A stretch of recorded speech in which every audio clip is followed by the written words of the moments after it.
in the first lane. Okay, so we were pretty much there.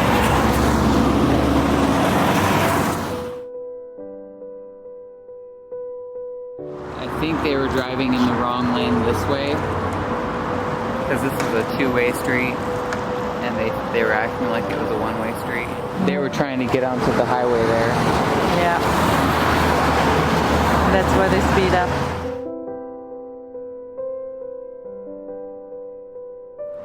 I was standing in it and I waved to him, and he still didn't see me.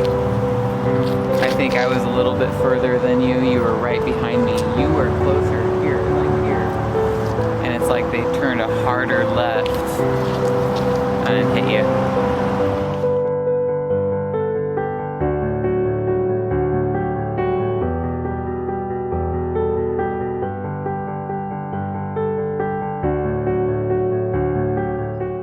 Holding on to something, trying not to let go.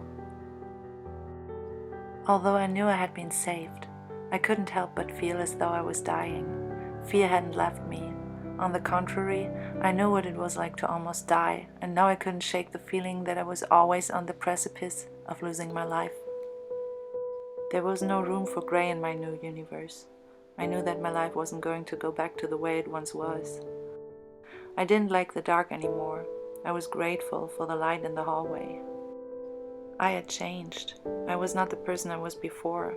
The life that unfolded outside of the hospital world scared me.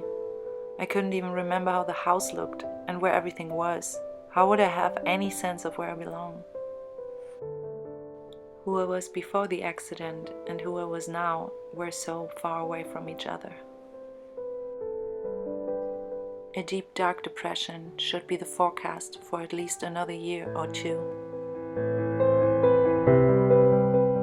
I should have been happy, like really extremely happy, but I was incredibly angry.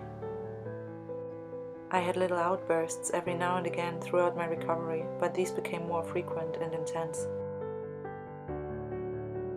Mama. There were so many things my mom hadn't been able to do when I was in the hospital. She wasn't in charge. She wasn't even in the same country, but we talked every day as soon as I was able to speak again. Her main focus was what was going to make me happy. It is overwhelming to be loved that way. My apartment. But it didn't smell like me anymore. Nothing felt familiar. Everything was in places they didn't belong, but I couldn't remember where they were supposed to go. I started to feel panicked. I wasn't capable of doing this.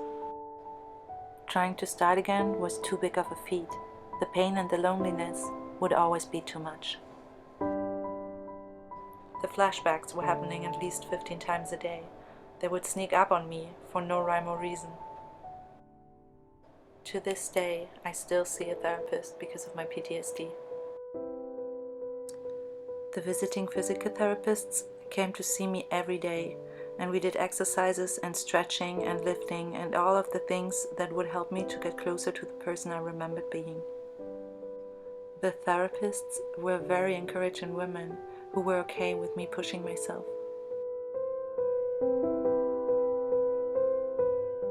You're wondering whatever happened to the driver of the truck? They called the day after the accident. They wanted to apologize, but I was still in the ICU.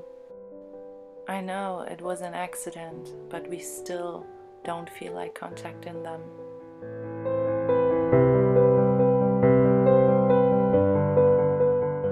My hair had fallen out because of the medications and the stress. It was hard to stare at myself.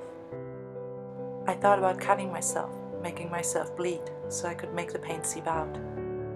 It was the only thing I could think of that would make it stop. I started to have panic attacks.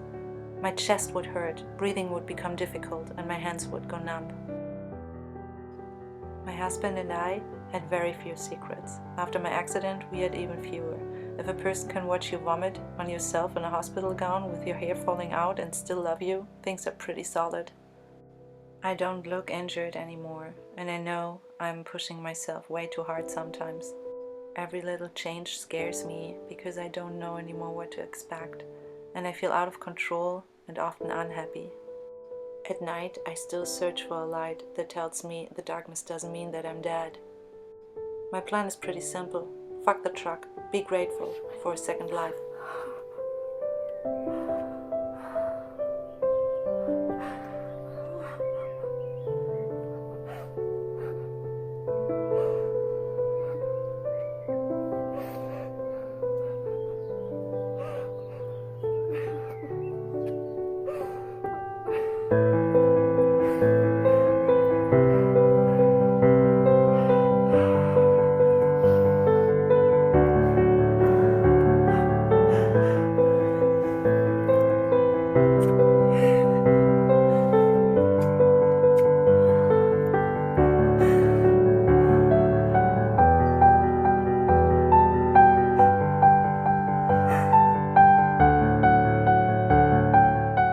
This video is inspired by the book How to Get Run Over by a Truck, a memoir by Katie McKenna.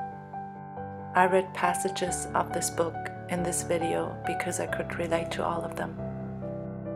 She helped me to survive one of the worst times of my life.